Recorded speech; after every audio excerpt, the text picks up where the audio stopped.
Good afternoon, and welcome to Nokomis Warrior Broadcasting News. Hi, I'm Paula. Hi, I'm Nancy. And we are the Daphne twins of Nokomis Regional High. Each week, we will be doing a student feature and a teacher feature. We will be covering everything Nokomis, so stay tuned. Hi everybody, this is Mary Netto, Nokomis Regional High Principal. So I'm really happy to be joining this broadcast and thought I'd give you a little update on some of our COVID happenings as this has been a pandemic school year. Overall, I'm pleased with how things have gone. Obviously, we're still not quite back to school as normal and following a hybrid model. It's been going reasonably well. We were able to get some swag out to students. Nice new Nokomis sweatshirt and kind of an assortment of masks went out to students. So hopefully everybody's working hard to stay safe, particularly at this time of year when we're seeing the numbers rise. I know one of the things that's come up and people have talked about as we've had some remote days or snow days, are those balance of group 1, group 2 days.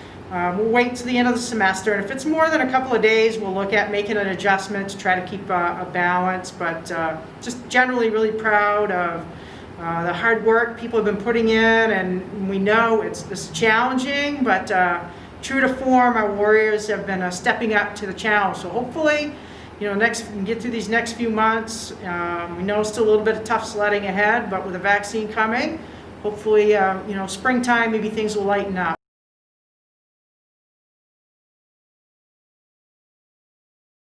Hi Nancy, what are we doing in AP Chem today? Today we are observing the production of hydrogen gas. Could you speak a little louder? Yeah, we're observing the production of hydrogen gas and the reaction of zinc and hydrochloric acid.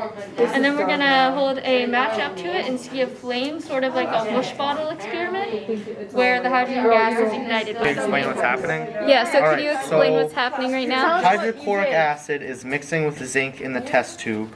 And so what's coming up through and into this is is hydrogen gas, which is being released. And so this was filled with water, and that water is being replaced with the hydrogen gas. And so now that all the water is gone, this is full of hydrogen gas, in theory. Pull it out. Did you hear that? Yeah. I keep trying to blow. I keep trying to blow it. 50-50? 50-50. 3 parts oxygen, 3 parts hydrogen. Oh my god. Yeah. So, That is so cool. part of the data you're collecting is that pop test. Got it. Can you light it for me? That one was good. You guys have one ready? Can you hold on to Alright, now can you light one for me? Yes. You don't like lighting your own matches? I can't. That was one hand. I tried earlier. Oh. It went bad. Yeah. It kind of scares me too. Like, No!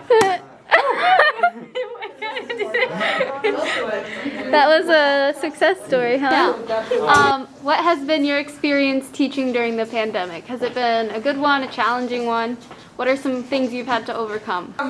in some ways, like the fact that we have to do labs and we're having some people online during a lab partnered with people who are in person, what I've found is it's forcing more of a communication between lab partners, and it's also forcing, I think, more of an understanding for lab partners.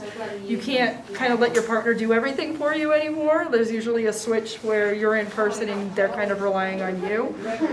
So that's been kind of a nice side effect of that, and I think the challenges are obviously trying to find things that we typically do in person in partners, and then still allowing kids to work together but not be next to each other.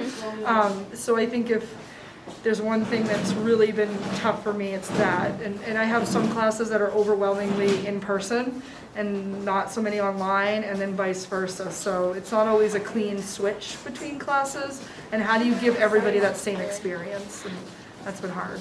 Now, on the topic of the pandemic, what are some things you've been doing with your family or on your own to keep busy, to have fun? Have fun. I've been organizing a lot, which is fun to me.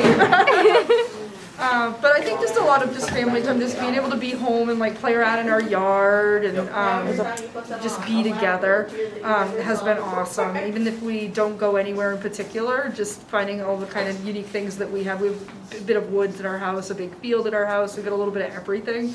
which has been nice. But the kids have Power Wheels, so that's been fun. And my son's learned to ride his bike better than ever because we've had that time to spend, and just little things like that. Cool. So a lot to be grateful for then overall. Right? Definitely. I'm appreciative of the time to slow down, and I think that was something that a lot of us needed. Yeah. We needed to slow down. Okay, awesome. Thank you so much. You're welcome.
Watching the sunrise on Cadillac Mountain, and it is absolutely breathtaking.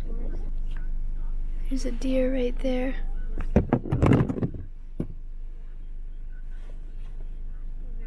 Two deer.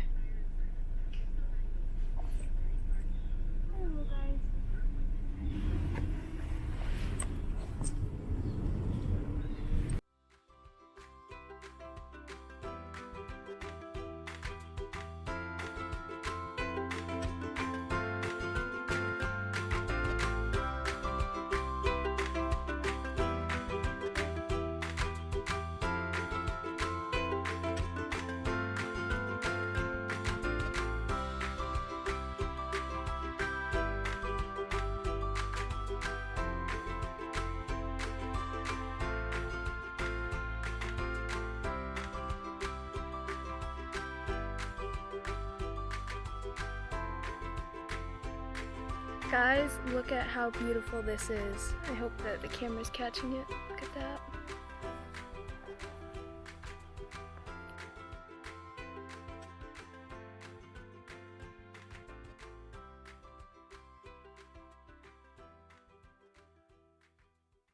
Here are some club updates. FBLA has been working on your state community service project to help support the Good Shepherd Food Bank, and the Student Council is currently getting ready to host a holiday food basket raffle. Key Club will be doing a cookie jar fundraiser during lunch next week. Students will be able to guess how many marshmallows are in the jar, and the winner will receive a $10 gift card to Dunkin'. NHS is currently spearheading an Adopt a Grandparent Pen Pal program with residents at the Sandfield Rehabilitation Center in Heartland. Now for a report on the Nokomis fall sports season. We'll begin with the Nokomis girls field hockey team. The Nokomis girls field hockey team had a very successful season. They finished with a record of 5 wins and 5 losses. Their victory against the undefeated Foxcroft Academy stood out as a season highlight. Now for Nokomis' golf team. The 2020 Nokomis golf team had a very successful year. They finished the regular season at 6 wins and 4 losses.